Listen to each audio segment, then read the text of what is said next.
Andy was leaving for college, and his toys were headed to the attic. But Sarge and his Green Army men had a different plan.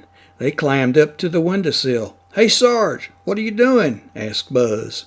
"War's over, folks," Sarge replied. "We're moving on." Sarge explained that their tour of duty in Andy's room was complete. It was time he and his troops took up a new mission. With one final salute, Sarge and his men jumped off the windowsill. They opened their parachutes and flew across the city. Operation New Home was a go. The three Army men landed near a toy store.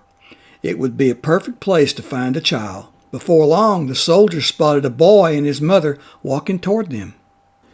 "This child is military material," Sarge whispered. "On your marks, gentlemen. Go, go, go." He and his men jumped into the mother's shopping bag. But the soldiers weren't taken home for playtime. The mother made a stop at a bakery. As the boy reached for a giant cookie, he knocked one of the shopping bags over. The Army men tumbled to the floor. When the boy left, the baker spotted the toys. He picked them up and took them to the kitchen, delighted at what he thought was a new cake decoration. After giving them a good wash, the baker placed the Green Army men on a birthday cake. Then he put the cake in the refrigerator. "Looks like we're in for a long, cold night," Sarge said with a sigh.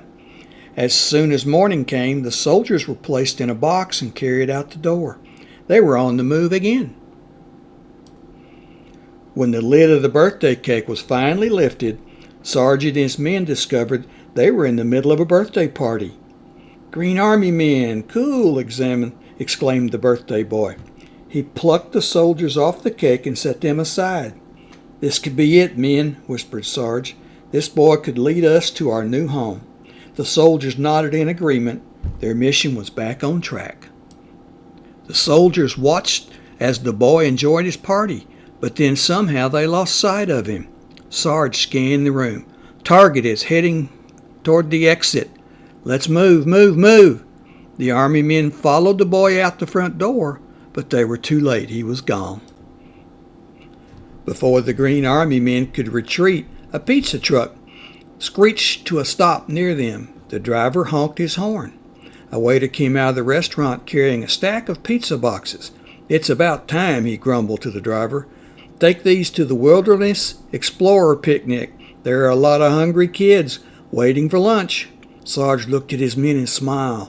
Then they climbed onto the truck. The truck weaved in and out of traffic. Suddenly it hit a bump, causing one of the cadets' parachutes to open. Sarge grabbed onto the soldier as he began to lift off the roof of the van. The other soldier held on to Sarge. The wind was strong. They couldn't hold on much longer. "Go on without me," the cadet called out. But Sarge knew better. A good soldier never leaves a man behind. All three soldiers flew off the truck and landed on the side of the road. As night fell, the soldiers made a tent out of newspaper. The cadets went to bed, but Sarge stayed awake, wondering when and where they would find their new home. The next morning, a unit awoke as a loud rumble. Their makeshift shelter was lifted into the air and then tossed into a trash can, with Sarge still inside. Sarge looked down to see his soldiers safe in the bushes below. Then he was thrown into the back of a garbage truck. The trash man hopped aboard his truck and drove off.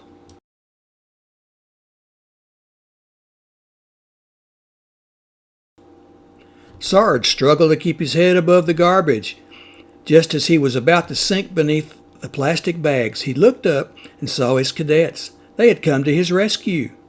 Working together, the other soldiers lowered themselves into the garbage truck. Sarge reached out and grabbed the hand of one of his cadets. "Never leave a man behind, sir," the soldier said. The troop jumped off the truck and landed in an alley. Sarge looked at his tired soldiers and sighed.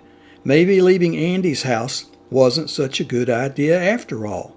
At that moment, the men heard laughter coming from the other side of a wall. They climbed up and peered over. Sarge gasped. Below them was a beautiful playground. Could this be their new home? They parachuted over for a closer look.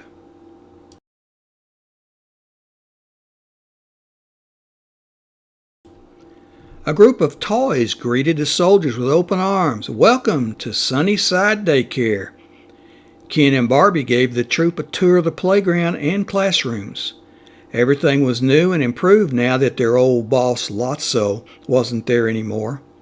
Sarge pulled his men aside and explained that Sunnyside felt like the home they were looking for. The cadets agreed. The next morning, Sarge proudly watched as his men experienced a full day of play at Sunnyside. The soldiers were finally home. Mission accomplished. Hey, if you enjoyed that, please like and subscribe. Check out our other books under Books Reading Playlist. Thank you, and we'll see you next time.